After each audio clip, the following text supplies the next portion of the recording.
Hello guys, welcome to my channel Aarti রান্নাঘরে। তোমাদের সবাইকে অনেক অনেক স্বাগত। আজকে আমি বানাবো কচু পাতের একটা রেসিপি। সেই জন্য আমি কচু পাত দেখো সামনে পেয়েছি, কচু পাত নিয়ে আসছি। কচু পাত দেখো কতগুলো নিয়ে আসছি, কারণ এগুলো কাটবো, বানাবো, অল্প হয়ে যাবে।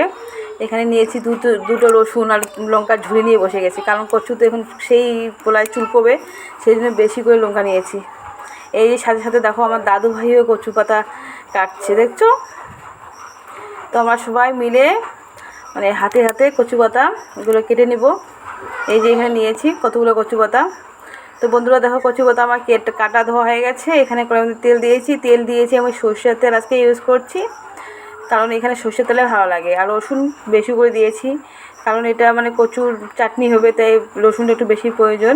পেঁয়াজ এখানে দরকার নেই, আমি রসুন দিয়ে রান্না করি। তো রসুনটা একটু ভাজা ভাজা হবে, আমি রসুন থেতো করে দিয়েছি। আর এই যে কচু পাতাগুলো আমি চিকন চিকন করে চির করে নিয়েছি। আর কচু পাতা আমি নিয়েছি কচু পাতাগুলো, যেগুলো একদম জ্বালা কচু পাতা থাকে, মুলায়েম কচু পাতাগুলো, সেগুলো আমি তুলে নিয়ে আসছি। তো এবার আমি একটু মানে বেশি হয়ে গেছে, চাপা দিয়ে দিলাম। দেখো, চাপা দেওয়ার পর একটু কম হয়ে গেছে। তো এবার আমি এখানে দিয়ে দিচ্ছি গোটা লঙ্কাগুলো তো গলে যাবে কচুর সাথে, সেজন্য গোটা দিয়ে দিলাম, কাটলাম না লঙ্কাগুলো আমি। আপনারা চাইলে মানে কেটে দিতে পারেন, আমি গোটা দিয়ে দিয়েছি। এবার দিচ্ছি এখানে নুন স্বাদ অনুযায়ী, কারণ নুনটা হিসেব মতো দিয়ে দিবেন, কারণ একটু কচু পাতাগুলো তো কমে যাবে, অল্প হয়ে যাবে, আইডিয়া মানে বোঝা যায় না, তো সেই জন্য একটু কম দিবেন, দরকার বলে পরে আবার দেওয়া যাবে। এখানে দিয়ে দিলাম আমি হলুদ। তবে ভালো করে নেড়েছে, এটা আমি চাপা দিয়ে দেবো থালা দিয়ে একটা সিদ্ধ হওয়ার জন্য। এখানে আমি জল কিছু দিব না, শুধু তেল দিয়ে ভাজবো। তো এখানে আমি থালা চাপা দিয়ে দিয়েছি। থালাটা খুলে নিচ্ছি, দেখো কত কম হয়ে গেছে, সিদ্ধ মানে প্রায় সিদ্ধ হয়ে গেছে, আরও সিদ্ধ করতে লাগবে,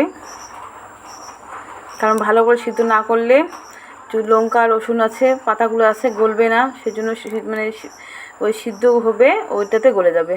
তো দেখো কত সুন্দর করে গলে গেছে। তো এটা আমি ভাজবো পুরোটা, তাতে এদের পিছলে মানে যেটা ভাবটা থাকে সেটা না থাকে। পিছলে ভাবটা থাকলে ভালো লাগে না, ভাজতে ভাজতে ওই পিছলে ভাবটা থাকবে না, তাতে এত স্লিপ করবে না, কারণ বর্ষার দিনের কচু তো একটু স্লিপ হয় বেশি একটু, সেই জন্য ভাজতে লাগবে বেশি করে। তো আমি ভালো করে ভেজে নিচ্ছি। তারপর আমি একটা নিব এই গ্লাস দিয়ে আমি ভালো করে এগুলো একদম পিষিয়ে নিব, যে গোটা লঙ্কা বা রসুন থাকবে, ভালো করে আমি পিষে নেব। এই যে পিষে নিচ্ছি এভাবে, রসুন যেগুলো গোটা থাকবে সব একদম পিষিয়ে নেব, তাতে খেতে খুব ভালো লাগবে। বন্ধুরা, এটা আমাদের বাঙালির হচ্ছে প্রিয় খাবার, কচু তরকারি, কচু শাক, মানে কচু ফুল, কচুর লতা, এর বাঙালিদের আমাদের প্রিয় তরকারি বন্ধুরা। তো আমারও খুব ভালো লাগে। এখানে কচু খুব সহজে বেশি পাওয়া যায়, কিন্তু মানে জঙ্গল বাড়ি আর কি, খুব মানে আনা এসে করা মানে খুব কঠিন হয় আর কি। তো আমি পাশেই পেয়েছিলাম, মানে সাইডে রাস্তার সাইডে আমি পাতাগুলো সব মানে ছিঁড়ে নিয়ে আসছি। তো দেখো ভাজা আমার হয়ে গেছে, কত সুন্দর হয়েছে। কতগুলো কচু পাতা ছিল, কতটুকু হয়ে গেছে, অল্প হয়ে গেছে। তো বন্ধুরা দেখো, আমরা এখন খেতে বসিনি, তরকারি আমার হয়ে গেছে। এইবার বলছি যে পরে খাবে, একটু পরে। তো এখানে ফল আমি নিয়েছি, এখানে ফল কাটছি। এখানে ফল সকালে, তোমরা তো জানো বন্ধুরা, আজকে আমাতি, তো আমি রান্না করা হয়ে গেছে, পুজো মানে দেওয়া হয়ে গেছে। এবার বলছে ফল খাবে, তো আমি ভাবলাম ফল আগে কেটে দেই। তো ফলগুলো আমি কেটে রেখেছি, সেই জন্য কালো হয়ে গেছে বেদানাটা।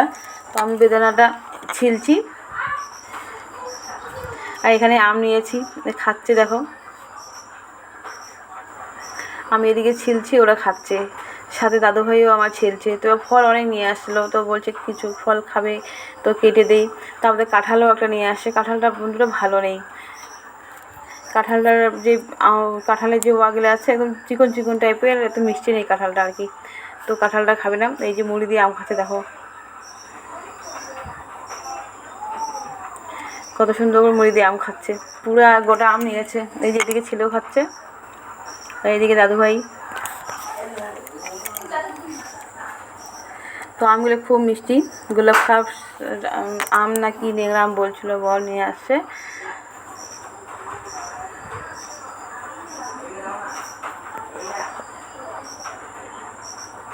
আবার হাসছে,